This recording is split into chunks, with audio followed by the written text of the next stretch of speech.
नमस्कार, मैं हूं संगीता राय। पूर्वांचल एक्सप्रेस न्यूज के इस वेब पोर्टल में आपका स्वागत है। आइए देखते हैं हमारे संवाददाता राम सकल यादव की यह विशेष रिपोर्ट।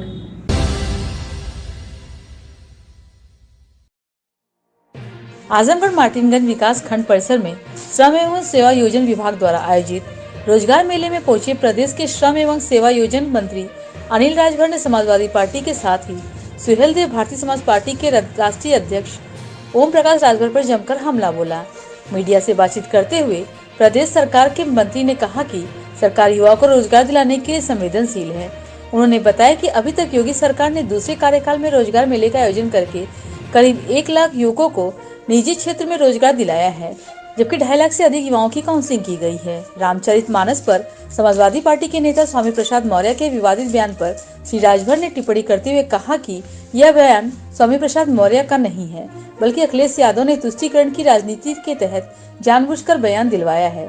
उन्होंने कहा कि 2024 के लोकसभा चुनाव को देखते हुए यह बयान दिलवाया गया, लेकिन समाजवादी पार्टी को सफलता मिलने वाली नहीं है। समाजवादी पार्टी के राष्ट्रीय अध्यक्ष अखिलेश यादव द्वारा खुद को शुद्ध कहे जाने पर अनिल राजभर ने जमकर हमला बोला। उन्होंने कहा कि अखिलेश यादव को वो पिछड़ा नहीं मानते हैं, क्योंकि समाजवादी पार्टी के प्रदेश में 4 बार सरकार रखी, इन्होंने पिछड़ों के लिए कुछ नहीं किया। उन्होंने कहा कि अखिलेश यादव सोशल मीडिया पर सिर्फ बयानबाजी करते हैं, उससे बाहर निकलने का प्रयास नहीं करते, जनता के बीच में नहीं रहते हैं, इसलिए उन्हें हकीकत का पता नहीं है। समाजवादी पार्टी द्वारा पिछड़ों की राजनीति पर जोर देने के सवाल पर मंत्री ने कहा कि सब कुछ गंवा के होश में आए तो क्या हुआ, जब सरकार में थे तो पिछड़ों का हक मारकर बैठे थे, आज पिछड़ों की याद आई। उनका कहना है कि अगर पिछड़ों की बात होती है तो देश के सबसे बड़े पिछड़े नेता मोदी जी हैं और उनके नेतृत्व में पिछड़ा समाज खुशहाल है। स्नातक एमएलसी चुनाव रिजल्ट की चर्चा करते हुए श्रम एवं सेवाजन मंत्री ने कहा कि सामाजिक पार्टी को जन भावना का सम्मान करना चाहिए। अगर वह जन भावना को नहीं समझेंगे तो बचा कुचा राजनीतिक अस्तित्व भी खत्म हो जाएगा। 2024 के लोकसभा चुनाव में ओम प्रकाश राजभर ने एनडीए का हिस्सा होने के सवाल पर मंत्री ने कहा कि ओम प्रकाश राजभर कौन है, मैं नहीं जानता। उन्होंने कहा कि ओम प्रकाश राजभर सिर्फ मीडिया के मनोरंजन के साधन है। भारतीय जनता पार्टी के साथ अब उनकी दाल गलने वाली नहीं है। अभी आप सबको बताते हुए मुझे खुशी है, सरकार ने 1 वर्ष भी पूरा नहीं किया है और 1 लाख से ज्यादा बेरोजगार नौजवानों को हमने प्राइवेट सेक्टर में निजी क्षेत्रों में सेवा योजित किया है और 2.5 लाख से भी ज्यादा बेरोजगार नौजवानों की कैरियर काउंसलिंग भी की है। हम लोग इस दिशा में भी काम कर रहे हैं। जिस तरह से उत्तर प्रदेश के अंदर मैन पावर है, जो हमारी बहुत बड़ी ताकत है, जिस युवा शक्ति की चर्चा पूज्य प्रधानमंत्री जी भी किया करते हैं, यूरोप कंट्री से, हमारे जापान, गल्फ कंट्रियों से तमाम डिमांड आ रही है और बहुत से बेरोजगार नौजवान वहां भी जाना चाहते हैं। खास तौर पर हेल्थ सेक्टर में जिन नौजवानों ने तैयारी किया है, हुनर प्राप्त किया है, उनके अंदर स्किल है, उनके अंदर कौशल है, तो ऐसे लोगों को हम लोगों ने बाहर भेजने का भी ऐसे बेरोजगार नौजवानों के सामने विकल्प हम लोगों ने रखा है। टुकड़ा साफ हो गया है और भारतीय जनता पार्टी जीत चुकी है, क्या कहेंगे? देखिए, समाजवादी पार्टी से एक चीज मैं कहना चाहता हूं कि जन भावनाओं को समझने का समाजवादी पार्टी प्रयास करे और जन भावनाओं का आदर करने का भी प्रयास करे, नहीं तो बचा कुचा राजनीतिक अस्तित्व भी खत्म हो जाएगा, कोई नाम लेने वाला भी नहीं बचेगा। अगर आप मुद्दे से भागेंगे, आप भारतीय जनता पार्टी को अराजक कहेंगे, तो उत्तर प्रदेश की जनता, देश की जनता जानती नहीं है कि 17 से पहले किस तरह का जंगल राज था उत्तर प्रदेश के अंदर। आज जो इन्वेस्टर का सबसे प्रिय डेस्टिनेशन उत्तर प्रदेश बना हुआ है, तो उसके पीछे जो कारण है, जो सबसे बड़ा कारण है, हमने जो लॉ एंड ऑर्डर मेंटेन किया है, हमने जो कानून का राज स्थापित किया है, आज इसकी चर्चा देश में नहीं दुनिया में हो रही है। तो इन बातों को समझना पड़ेगा। हम तो मुद्दे की बात कर रहे हैं, वो कहां जा रहे हैं? हिंदू भावनाओं को भड़का रहे हैं, तुष्टीकरण की राजनीति का प्रयास कर रहे हैं। समाज को बांटने का एक कुत्सित प्रयास कर रहे हो। तो ये वो जनता नहीं है। जनता जागरूक हो चुकी है, जनता विकास के साथ चलना चाहती है, जनता अपना भला चाहती है। इसलिए पूरे विश्वास के साथ, पूरे यकीन के साथ जनता उत्तर प्रदेश और देश की सरकार का सहयोग करना चाहती है। आत्मनिर्भर बनाने का जो अभियान पूज्य मोदी जी ने लिया है, उसके साथ जनता चलना चाहती है, अपने पैर पे खड़ा होना चाहती है। इस बात को विपक्ष समझे तो समझे, नहीं तो भारतीय जनता पार्टी ने कभी परवाह नहीं किया है। जनता के हित में जो हो सकेगा सब कुछ करते रहेंगे।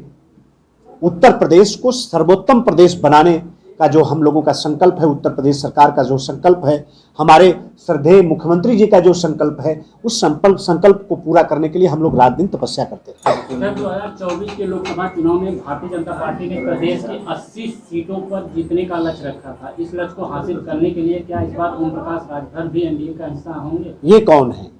हम लोग तो उनके नाम पर चर्चा भी नहीं करना चाहते। और सच कहें तो हमारे मीडिया के साथी आप सब लोग बहुत मेहनत करते हैं, रात दिन आप लोग जनता की सेवा में काम कर रहे हैं। तो आप लोगों के मनोरंजन के लिए भी तो कुछ लोग चाहिए, तो आप लोगों के मनोरंजन के साधन भर हैं ऐसे। उनके बयान लगातार भारतीय जनता पार्टी के पक्ष में आते हैं और अब सपा से उन्होंने दूरी बना ली है, सपा से अलग हुए हैं। तो क्या लगता है कि 24 में अब बीजेपी से अपनी तैयारी हो रही है? यहाँ कोई दाल गलने वाला दरवाजा खोल दीजिए भाई, आपके भाई हैं तो दरवाजा खोल आने दो। अभी नहीं, कसाई को हम भाई कैसे मान ले? जो राजभर समाज का अभी संजय निषाद जी आए थे, उन्होंने कहा कि छोटे भाई हैं, गलती हो जाती है, भैया जब चाहे आना चाहे तो आ सकते तब आ सकते हैं। तो संजय निषाद की हो सकता है पार्टी से कुछ तालमेल उनका हो रहा है। अच्छा, भारतीय जनता पार्टी से आप यहाँ कोई दाल नहीं गलने वाली।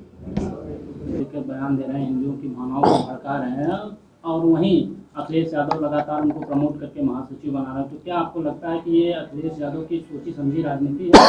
पहले दिन से देखिए, हम लोगों ने स्पष्ट किया, भारतीय जनता पार्टी ने स्पष्ट किया कि ये स्वामी प्रसाद मौर्य का बयान नहीं है, ये समाजवादी पार्टी का बयान है। ये पूरी तरीके से समाजवादी पार्टी के राष्ट्रीय अध्यक्ष जी ने प्रायोजित करके स्वामी प्रसाद मौर्य जी से इस तरह का बयान दिलवाया, एक वर्ग को प्रसन्न करने के लिए बयान दिलाया। चुनाव 2024 का नजदीक है, एक तुष्टीकरण की राजनीति करने का प्रयास समाजवादी पार्टी कर रही, जिसमें उसको सफलता मिलने वाली नहीं है। अब तो हर वर्ग का समर्थन हम सब लोगों को मिल रहा है, और उसका सबसे जीवंत अगर उदाहरण कहीं देखना हो तो आजमगढ़ की धरती है। यहाँ के लोकसभा का उपचुनाव है। जाति के बंधनों को, मत और मजहब के बंधन को तोड़कर आजमगढ़ की सम्मानित जनता ने कमल निशान के बटन को दबाकर दिनेश जी को जिताया। तो अब भी न समझ में आए विपक्ष का, तो ये वो जाने, उसका काम जाने। जो लिस्ट बनी है उसमें ब्राह्मण और क्षत्रिय वर्ग को जगह नहीं मिलती, तो क्या आपको लग रहा है कि अब केवल समाजवादी पार्टी ओबीसी को लेकर राजनीति करेगी? समाजवादी पार्टी के कथनी और करनी में बड़ा भारी अंतर है।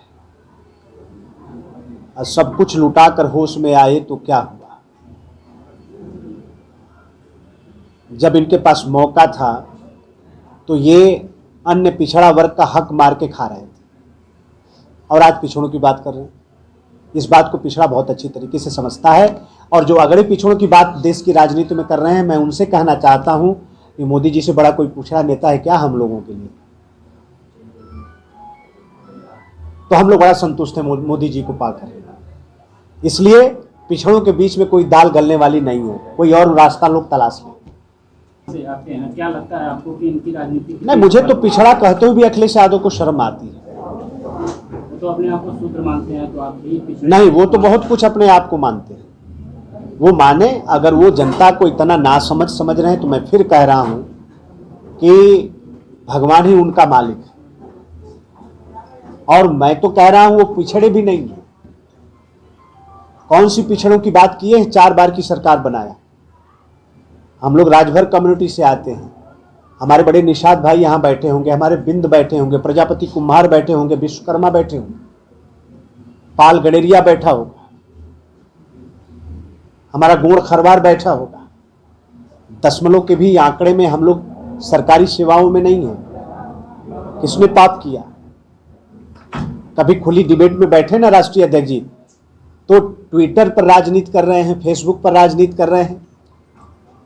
उसके बाहर निकलने का समाजवादी पार्टी के राष्ट्रीय अध्यक्ष जी को समय नहीं है। जनता के बीच में आवे, सड़क पर आवे, समझ में आएगा।